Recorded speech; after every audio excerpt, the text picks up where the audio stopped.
तो आज हम लोग देखने वाले हैं क्लॉक बेस्ड कॉन्सेप्ट। तो भैया क्लॉक बेस्ड कॉन्सेप्ट देखो, ज़्यादातर आपसे एप्टीट्यूड में पूछा जा सकता है। कॉम्पिटिटिव एग्ज़ाम में एप्टीट्यूड में से रिलेटेड प्रॉब्लम आती है। ठीक है, तो इसमें कुछ चीज़ें तो पता होनी चाहिए। जैसे घड़ी देखना तो पता ही होगा। ठीक है, तो उसमें एक मिनट की और एक आवर की सुई होती है।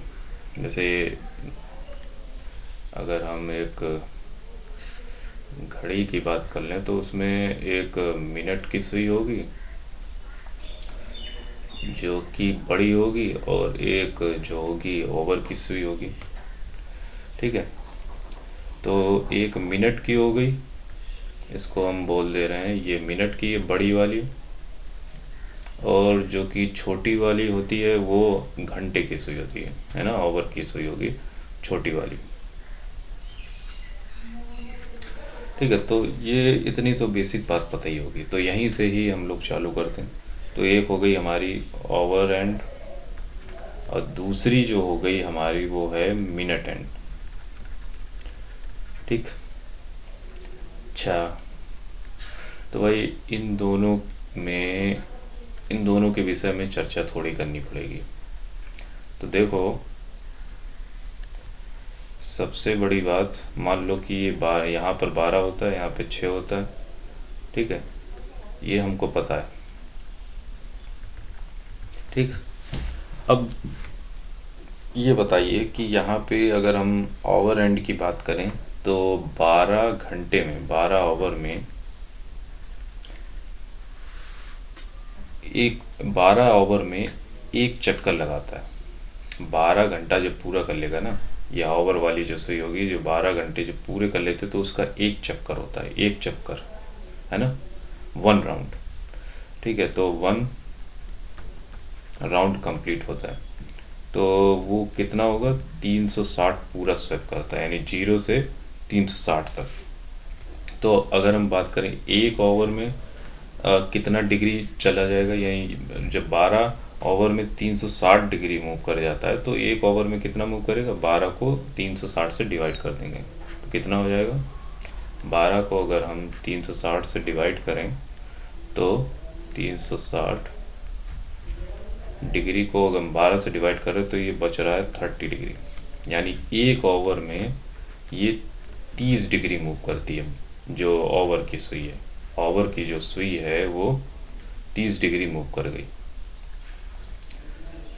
ठीक है, अच्छा, ये बात तो समझ में आ गई।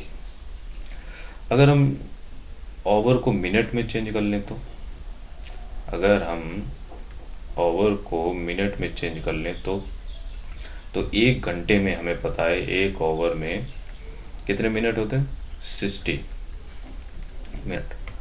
तो 60 मिनट इक्वल टू 30 डिग्री। तो एक मिनट में कितना हो गया, एक मिनट में हो गया 60 को 30 से डिवाइड करोगे तो हाफ बचेगा, यानी हाफ डिग्री।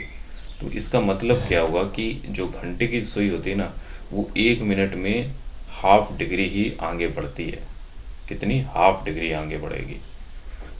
ठीक है, तो ये हमको याद रखना है।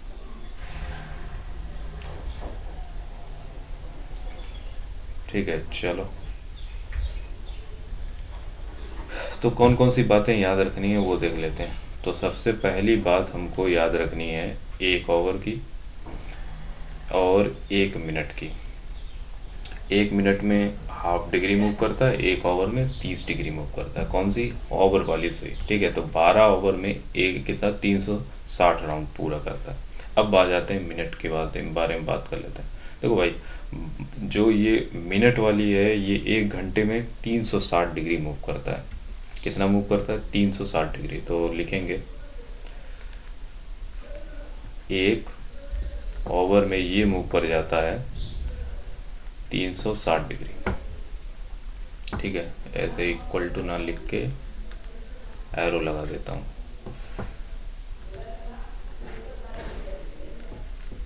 360 डिग्री।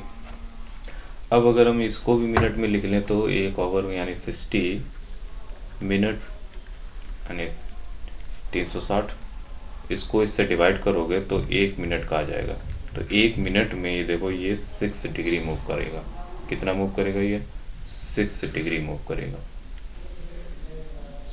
तो अगर हम बात करें आपको क्या क्या चीज़ें पता होनी चाहिए, पहली बात तो मैं कहूँगा कि ये ज़रूर पता हो,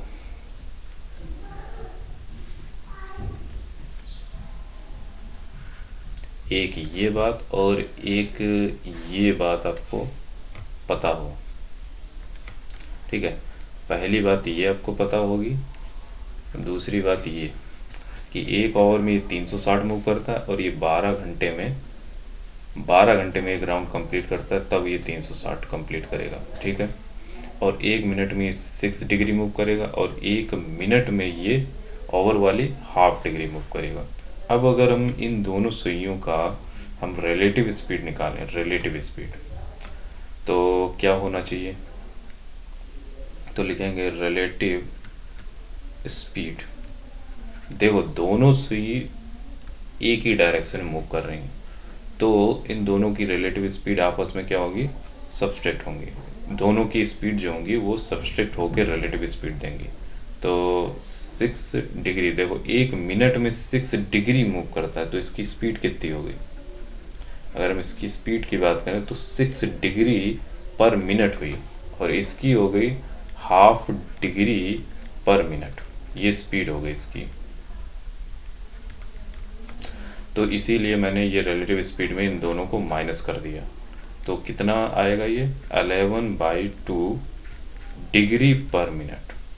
ये हमने रिलेटिव स्पीड निकाल ली, और ये हमको याद भी रखनी चाहिए। ठीक है, ताकि बार बार हमको ये निकालना ना पड़े, तो इसीलिए हम कहेंगे इसको याद रखेंगे, इस वाले को हम लोग याद रखेंगे।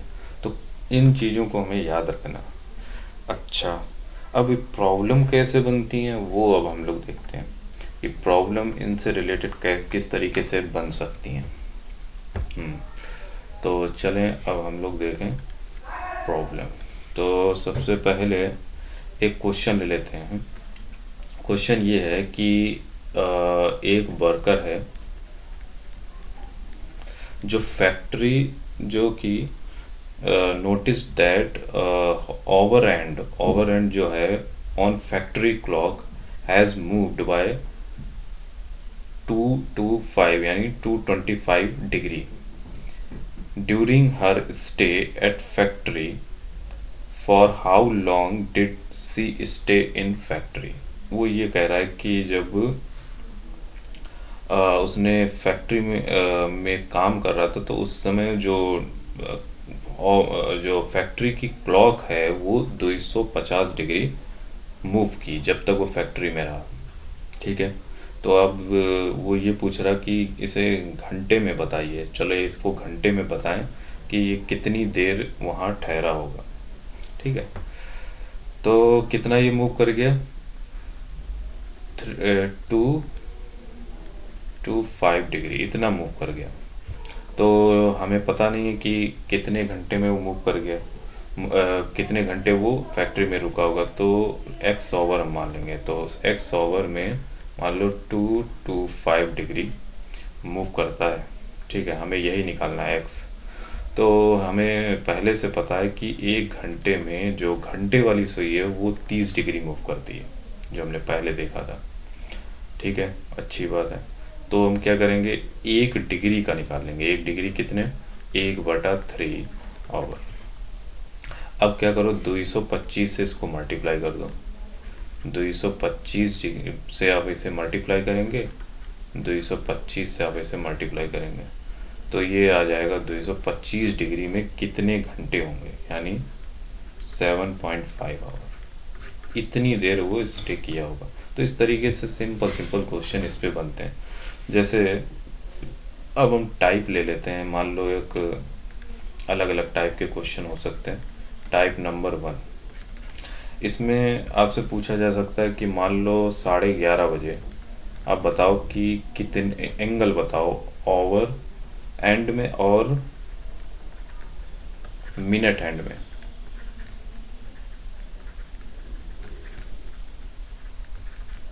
के बीच में एंगल,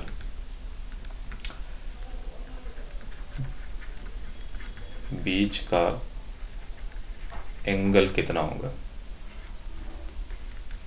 ठीक है, तो ये पूछा जाए, ठीक है, मान लो 11:30 है, 12:30 कुछ भी दिया जाएगा तो आपको एंगल बताना, तो आप डायरेक्ट यहाँ पे फार्मूला लिखेंगे।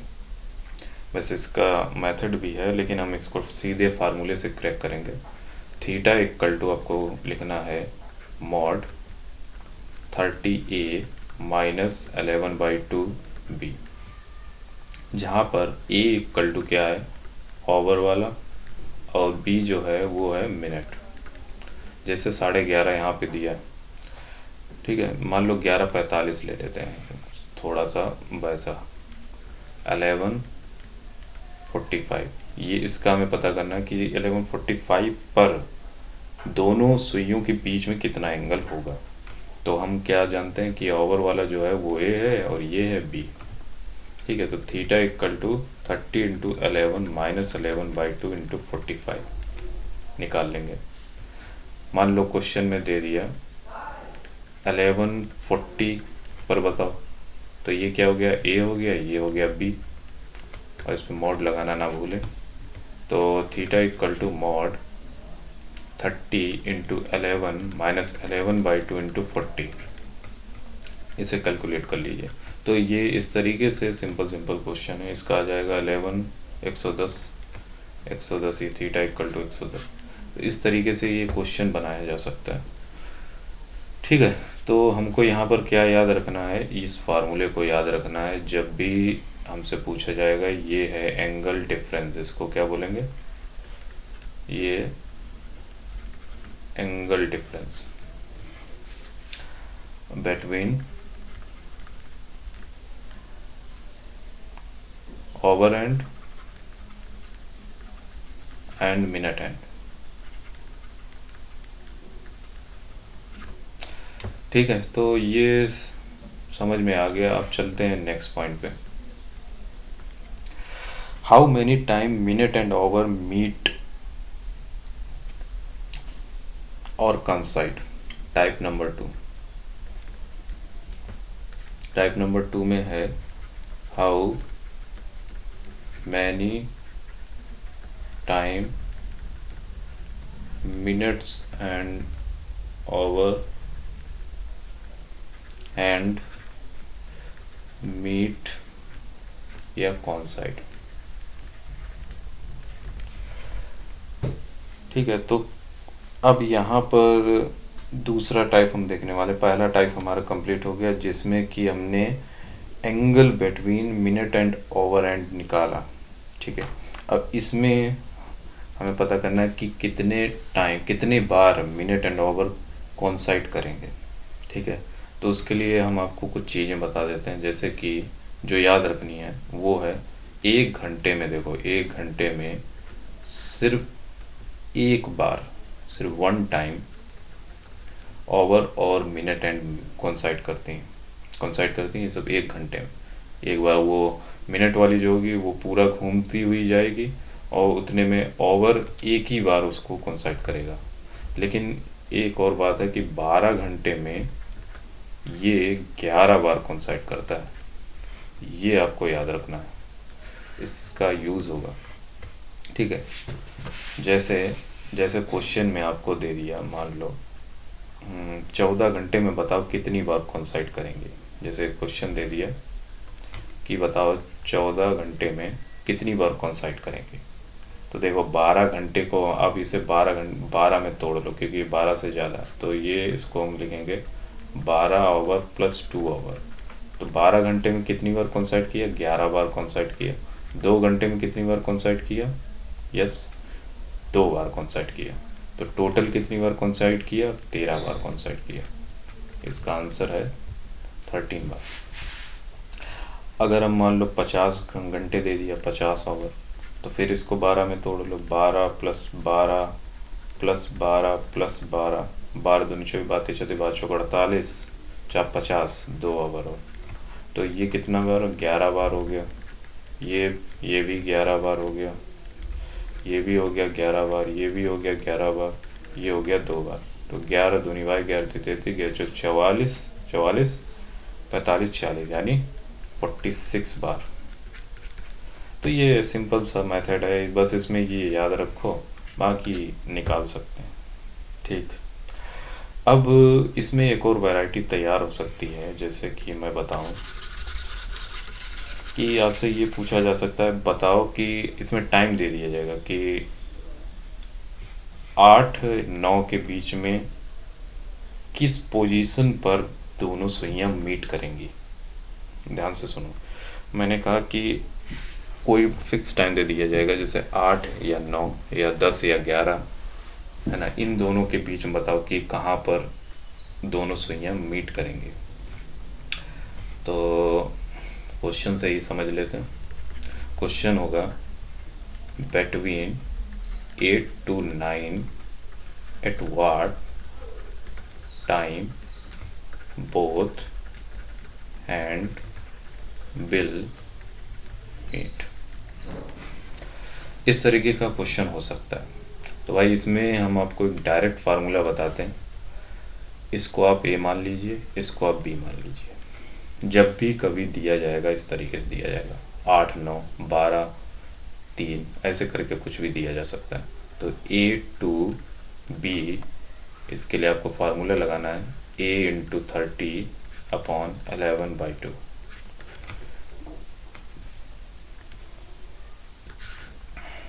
ठीक है, तो ये फार्मूला आपको लगाना है। तो देखो यहाँ पे हम अप्लाई करेंगे फार्मूले को, तो हमको क्या देखने मिलेगा, 11 a है यहाँ पे 8, ठीक है, और 30/11/2, ठीक है। तो 8 तियाँ 24, 240 11/2, ठीक है। तो ये आ जाएगा